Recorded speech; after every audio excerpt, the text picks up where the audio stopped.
Bien, bienvenidos a la clase esta semana. Vamos a estar trabajando reacciones químicas y su clasificación. Esta semana vamos a hablar un poco de la clasificación que tiene que ver con los procesos físicos y químicos que pueden ocurrir algunas veces y no tanto en lo que es el orden de la ecuación. La semana pasada estuvimos trabajando las reacciones de síntesis, descomposición y sustitución, y clasificar ese tipo de reacciones es bastante sencillo, ya que al mirar la ecuación yo ya puedo, ¿sí?, obtener datos de cómo están ordenados los reactivos y productos y en base a eso clasificar la ecuación en cuestión. Por ejemplo, si estamos en presencia de una ecuación que tenía un solo reactivo y varios productos, ahí yo ya podía determinar de que había una descomposición de ese reactivo en varias sustancias y por ende de ese tipo era esa ecuación. ¿Sí? Lo mismo pasaba con las sustancias de síntesis, en donde yo tenía varios reactivos y un solo producto. Bueno, estoy formando una sustancia, por ende puedo decir que es de síntesis.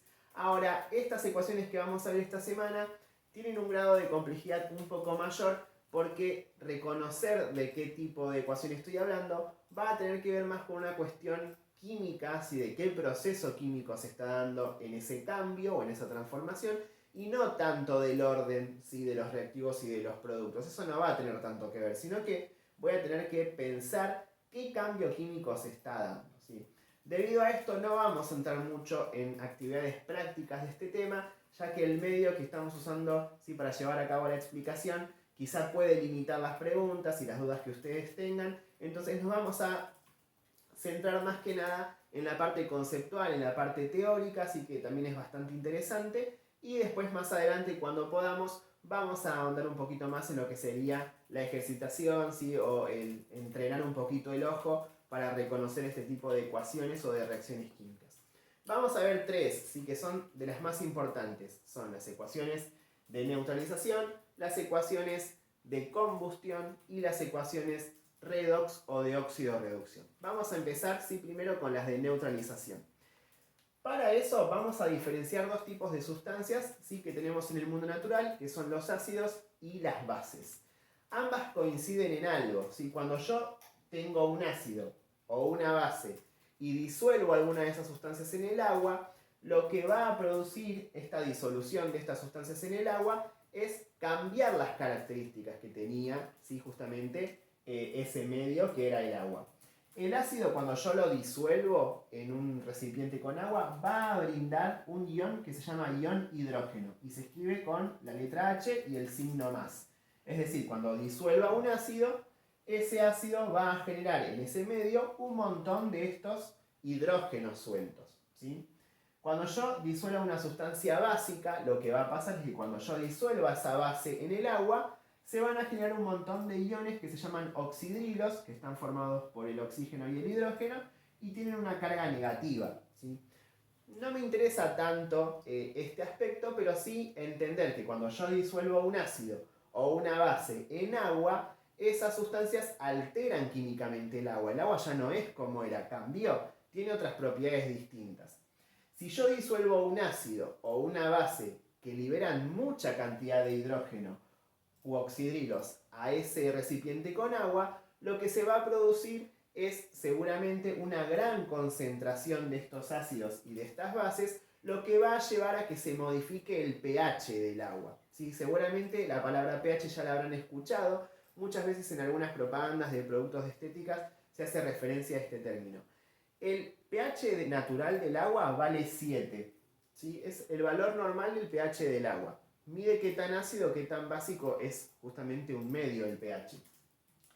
¿Qué pasa? Cuando yo disuelvo un ácido o una base en el agua, lo que estoy modificando es ese valor de pH. El valor de pH del agua ya no va a ser 7 porque justamente disolví sustancias que alteraron este valor.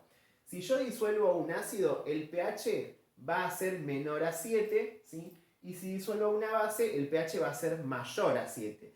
Si los pHs son muy bajos, es decir, cercanos a 0, o muy altos, ¿sí?, que el valor máximo es 14, lo que va a producir seguramente esa solución, si entra en contacto con la piel, es un daño, ¿sí? Por ejemplo, ácidos fuertes tenemos el ácido sulfúrico, el ácido muriático que se utiliza para destapar cañerías, el ácido nítrico. Dentro de las bases fuertes tenemos, por ejemplo, la soda cáustica, que también se utiliza en casa, se vende en la ferretería, Y esos ácidos, si entran en contacto con la piel, van a generar un daño, me van a quemar, porque justamente ya no estoy hablando de agua, ¿sí? Que tiene un pH 7 que es sana para la piel, sino que ya alteré el pH del agua, ¿sí? Y eso va a provocar lesiones en lo que sería la piel.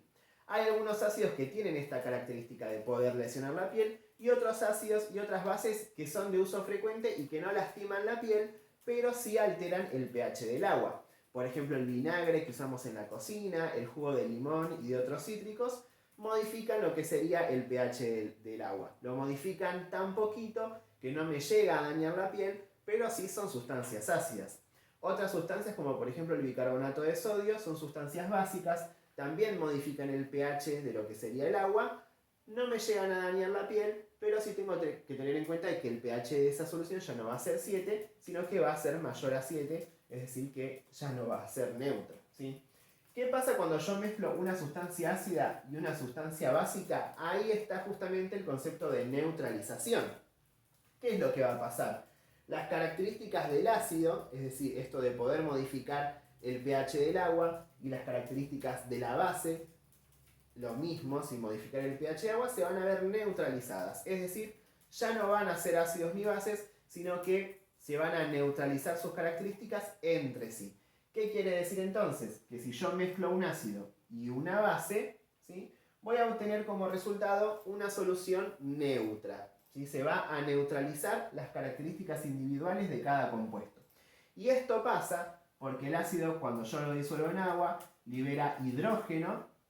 A la base, cuando la disuelvo en agua, libera iones oxidridos que están compuestos por O y por H. Entonces, cuando yo junte estas sustancias, la H combinada con la OH de la base van a terminar formando agua y van a dar, ¿sí?, como resultado un pH neutro de esa solución. Es decir, que no va a ser ni ácida ni va a ser básica, sino que va a ser agua, ¿sí?, no pura, pero agua, ¿sí?, con su pH neutro. Por eso se llaman de neutralización y es lo que más me interesa que entiendan de esta reacción. Esta reacción de neutralización ocurre entonces cuando mezclo una sustancia ácida, una sustancia básica, juntas se van a combinar, van a dar como resultado agua y por ende ya no van a tener pH distintos de 7, ¿sí?, sino que juntas van a lograr neutralizar esa diferencia y se va a obtener un pH neutro, ¿sí?, o de un valor de 7. Esto lo puedo, por ejemplo, visualizar cuando mezclamos vinagre y bicarbonato de sodio. Hay una reacción química y el resultante de esta reacción es una solución con un pH neutro, ¿sí? Bien. Luego están las reacciones de combustión. Una reacción de combustión nosotros hacemos todos los días, que es justamente cuando prendemos la hornalla de la cocina en casa. ¿Por qué? Porque una reacción de combustión lo que me está diciendo a mí es que hay un combustible, ¿sí?, que se va a combustionar, va a arder para poder producir energía, ¿sí? Y para poder hacer combustionar este combustible, que puede ser por ejemplo gas metano, que es el que sale de la hornalla en casa, puede ser nafta, queroseno o muchos de los derivados del petróleo, ¿sí?, ese combustible va a reaccionar con el oxígeno que está en el aire y esa reacción va a dar como resultado energía, que yo puedo visualizar muchas veces, como por ejemplo en el caso de la hornalla, que veo el fuego, y también se va a generar dióxido de carbono y vapor de agua, que no lo podemos ver, pero sí sabemos que se obtiene.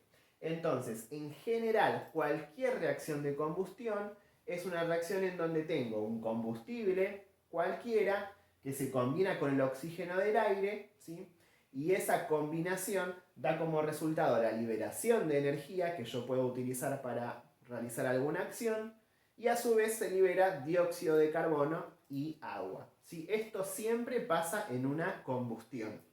Después, ¿qué puede variar? Y lo que va a variar generalmente es el combustible que yo utilice. Pero siempre voy a necesitar oxígeno y siempre voy a tener dióxido de carbono y agua. En algunos casos puedo obtener monóxido de carbono, sí, pero eso generalmente ocurre cuando hay una mala combustión o hay poco oxígeno en el ambiente, ¿sí? El combustible se quema mal.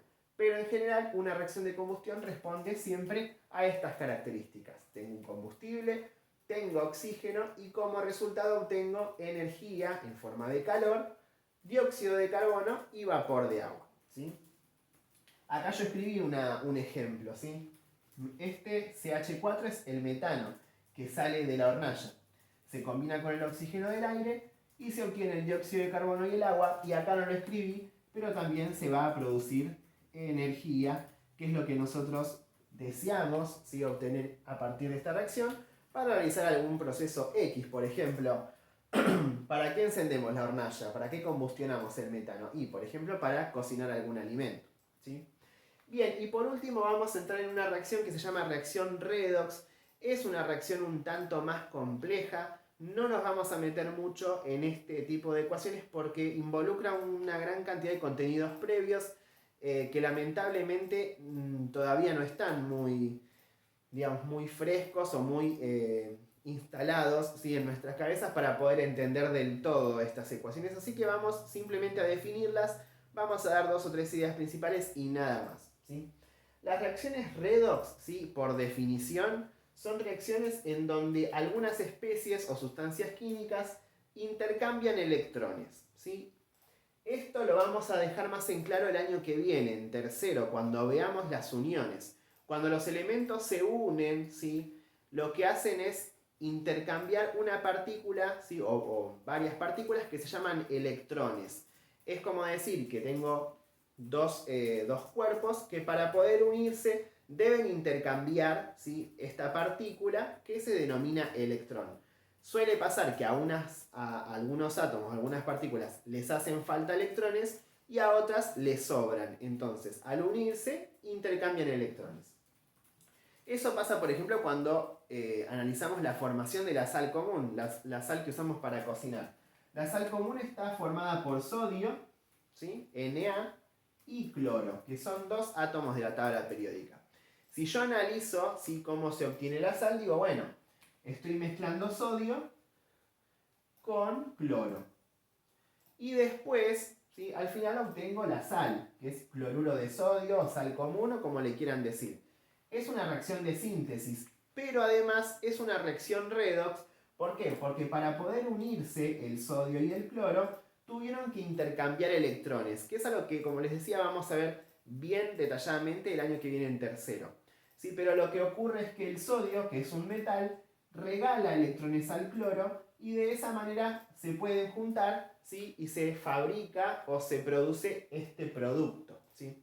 Entonces, no nos vamos a ahondar demasiado en los ejercicios, como les decía, pero sí tengo que tener en cuenta que una reacción redox es una reacción en la que hay algunos elementos que pierden electrones y otros que los van a ganar, ¿sí? Y esa pérdida o ese intercambio de electrones que hay entre estos elementos se da justamente para formar distintas sustancias, ¿sí? Nada más que eso. Como les decía, es un tema, ¿sí?, que tiene una complejidad un poquito mayor. Sí, les voy a pedir que por ahí, si tienen preguntas, no duden en enviárselas a la profe o enviármelas a mí, a quien corresponda o a quien quieran. Y bueno, nada, que puedan ver el video no solo una, sino 2 o 3 veces para poder por ahí seguirlo, ya que, como les decía, es un tema un poquito más complejo. ¿Sí? Así que bueno, nada, esta semana, como estuvimos quedando en las anteriores, es de actividades opcionales. La idea es que ustedes las resuelvan. Si quieren enviarlas para poder ser revisadas, bárbaro. Si no, tampoco habría ningún problema, pero sí que las hagan o que intenten hacerlas, ya que nos va a ayudar a nosotros a que ustedes continúen justamente con la consecución de los temas que corresponden a este año. Muchas gracias.